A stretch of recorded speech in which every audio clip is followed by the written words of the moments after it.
नाज़रीन सदाए हिंद उर्दू में आपका खैर मकदम है। मैं हूँ इम्तियाज़ुल्लाह खान काशफी। 24 नवंबर 2024 को बेंगलोर शहर ईदगाह कुद्दुस साहब मैदान में बड़े पैमाने पर all India Muslim personal law board की तरफ से तहफ़्फ़ुज़ शरीयत व औक़ाफ़ का इजलास मुनक़िद किया गया था, जिसे आप सब लोगों ने देखा और सुना होगा। इस जलसे को कामयाब बनाने बेंगलोर शहर के उलमा और अमायदीन शहर बेंगलोर बल्कि हर ज़िला में जलसे मुनक़िद करके मजबूर किया गया। इस इजलास को आला दर्जा पर ले जाया गया। कर्नाटका बल्कि हिंदुस्तान का मारूफ इदारा दारुल सबील इरशाद में इस मुताल्लिक़ उलमा इकराम का बड़े पैमाने पर मीटिंग मुनक़िद की गई। इस्तक़बालिया कमेटी के तौर पर मोहम्मद उबैदुल्लाह शरीफ ने कई सियासी व समाजी लीडरों के हमरा जैसे सैयद अशरफ, एजाज अली जौहरी इस्तक़बालिया कमेटी के तौर पर इनकी और भी बड़ी टीम ने इस सिलसिले से उर्दू मीडिया और उर्दू अखबारात के ज़रिए उजागर किया। इस इजलास को कामयाब बनाने में कई अशख़ास अपनी जानों मालों की कुर्बानी पेश की है। इसे मद्देनज़र रखते हुए मोहम्मद उबैदुल्लाह शरीफ, सैयद अशरफ, साथ में मौजूद मुबीन मुनव्वर और उर्दू मीडिया को साथ लेते हुए तमाम खिदमत गुजारों का शुक्रिया अदा किया। चजाए कि दूसरी मीडिया को इस बड़े इजलास में नहीं लिया गया, आइंदा इस पर ख्याल रखने की ज़रूरत है। मोहम्मद उबैदुल्लाह शरीफ, सैयद अशरफ, मुबीन मुनव्वर ने तमाम का शुक्रिया अदा करते हुए देखा जा सकता है। All India Muslim personal law board का 29वां इजलास शहर गुलिस्तान बेंगलोर में 23 और 24 नवंबर को मुनक़िद था। दोनों दिन का इजलास और पब्लिक मीटिंग कुद्दुस साहब ईदगाह में बहुत कामयाब रही। पहले तो मैं पाक परवरदिगार का शुक्रगुज़ार हूँ कि अल्लाह ताला ने इस इजलास को, दोनों इजलासों को कामयाब किया और ये दोनों इजलास हज़रत अमीर शरीयत कर्नाटक हज़रत मौलाना सग़ीर अहमद साहब दामद बरकातहुम की ज़ेर सरपरस्ती में हुआ। मैं हज़रत वाला का भी शुक्रगुज़ार हूँ कि उन्होंने हमारी रहनुमाई की और ये दोनों इजलास जो है कामयाब रहे। ये जो all India Muslim personal law board का 29वां इजलास तीसरी मरतबे शहर बेंगलोर में मुनक़िद किया गया। 2020 के बाद 2024 में ये इजलास यहाँ मुनक़िद हुआ है। All India Muslim personal law board के अरकान व खुसूसी मदवीन सारे मुल्क से यहाँ जमा थे। कश्मीर से कन्याकुमारी तक मेहमान यहाँ 2 दिन इस इजलास में शिरकत की। इस इजलास को कामयाब बनाने के लिए काफ़ी लोगों ने मेहनत की है, ख़ासकर AKS के अब्बास खान साहब, जिन्होंने यहाँ तमाम इंतज़ामात अपनी तरफ से फ़राहम की और जलसे आम के लिए भी उन्होंने तमाम जो ज़रूरियात थी, जो पंडाल या फर्नीचर, स्टेज वग़ैरह उन्होंने फ़राहम किया। जनाब सैयद बेरी साहब इस हाल को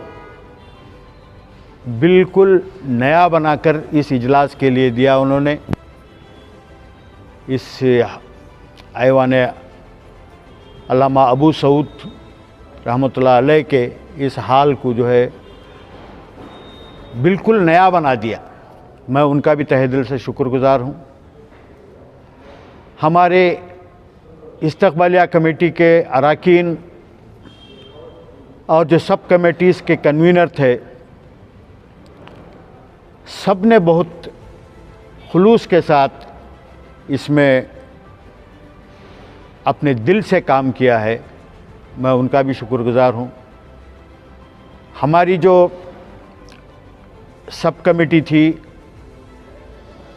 29वें इजलास के 2 दिन का इजलास दारुल उलूम सबील इरशाद में हुआ, उसके लिए मैं हमारे सैयद अशरफ साहब, मुबीन मुनव्वर साहब, मंसूर अली ख़ान साहब और एजाज़ अली जौहरी, अब्दुल सुभान, शुजाउद्दीन, ऐसे कई लोगों की एक कमेटी थी। इस कमेटी ने भी पूरे दिल के साथ हम सब ने काम किया। कई मेंबरान जो वो मुस्लिम पर्सनल लॉ बोर्ड के, उनका यह कहना था कि इतना मुनज़्ज़म तरीक़े से जो इजलास हुआ है इसके पहले ऐसा नहीं हुआ। ये हमारे लिए खुशी की बात है।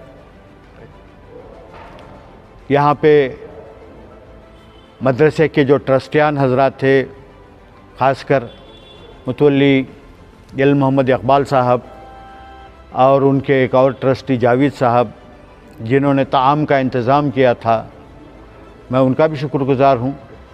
और ख़ास तौर से दारुल उलूम सबील इरशाद के असातिज़ा और यहाँ के तलबा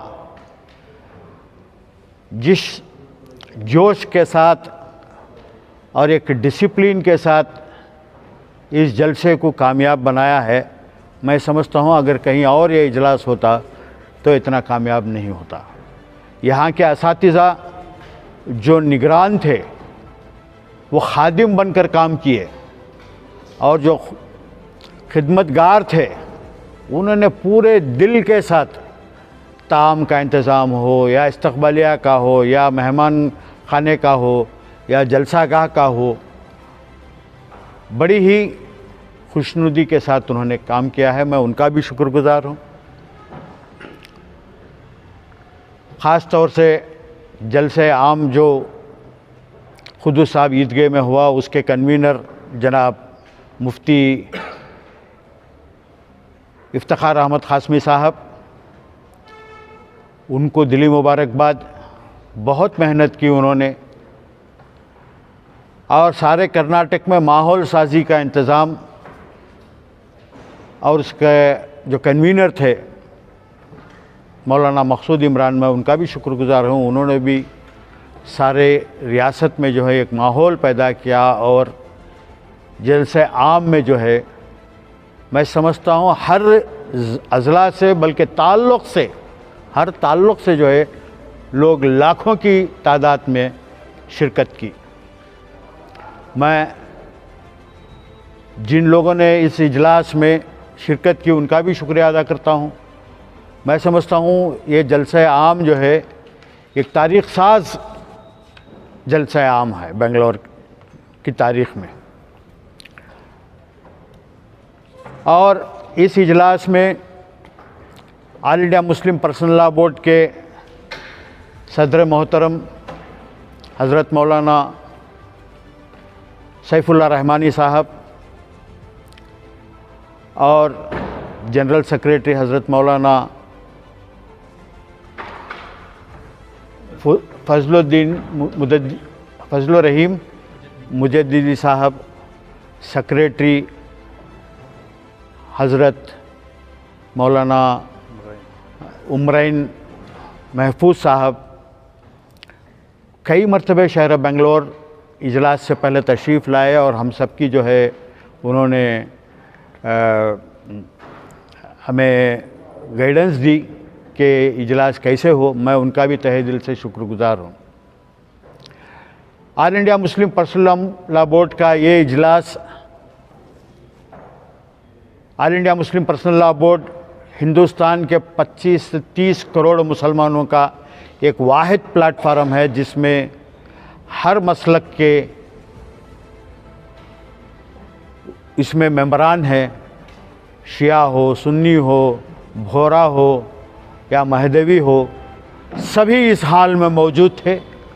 और सब ने इस वक्त मुल्क में सुलगता हुआ जो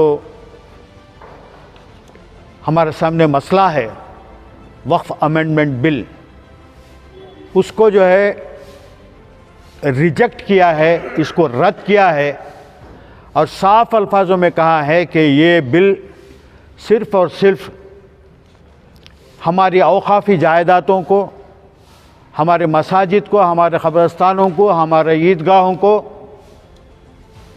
हमारे दरगाहों को, हमारे खानखाहों को हड़पने की ये नरेंद्र मोदी की हुकूमत का इरादा है। इस इरादे को नाकाम करना है और उन्होंने ये भी फैसला किया कि अगर ये बिल पेश होती है पार्लियामेंट में तो उसका क्या रद्द-ओ-अमल होगा all India Muslim personal law board का, उसके तफसीलात जो है अशरफ साहब आपको बताएंगे और उन्होंने आम अवाम को जो पैगाम दिया है वो भी अशरफ साहब आपके सामने बताएंगे। मैं बस इतना कहता हूँ कि इस वक्त हिंदुस्तान का मुसलमान बहुत परेशान है। इस परेशान कुन हालात में all India Muslim personal law board ने यहाँ इजलास करके ये पैगाम साफ तौर से दिया है कि ये कौम अभी ज़िंदा है। उसका सबूत जो है लाखों की तादाद में जब खुद्दूस साहब ईदगाह में मुसलमान जमा थे, अगर यही लोग सड़कों पर आ जाएंगे तो क्या होगा। मैं हमारे उर्दू मीडिया का, उर्दू अखबारात का, हमारे उर्दू यूट्यूब चैनल्स का शुक्रगुज़ार हूँ कि आपने इस इजलास को कामयाब बनाने में आपका बहुत अहम किरदार रहा है। उर्दू अखबारात ख़ास तौर से अपने पहले सफ़ात पर सुर्खियाँ बनाई, यूट्यूब्स ने जो तैयारियां हो रही थी वहाँ से लेकर जलसे आम तक भी जो है आपने लाइव टेलीकास्ट किया है और लोगों तक पहुँचाया है। ये एक बहुत बड़ा कारनामा है।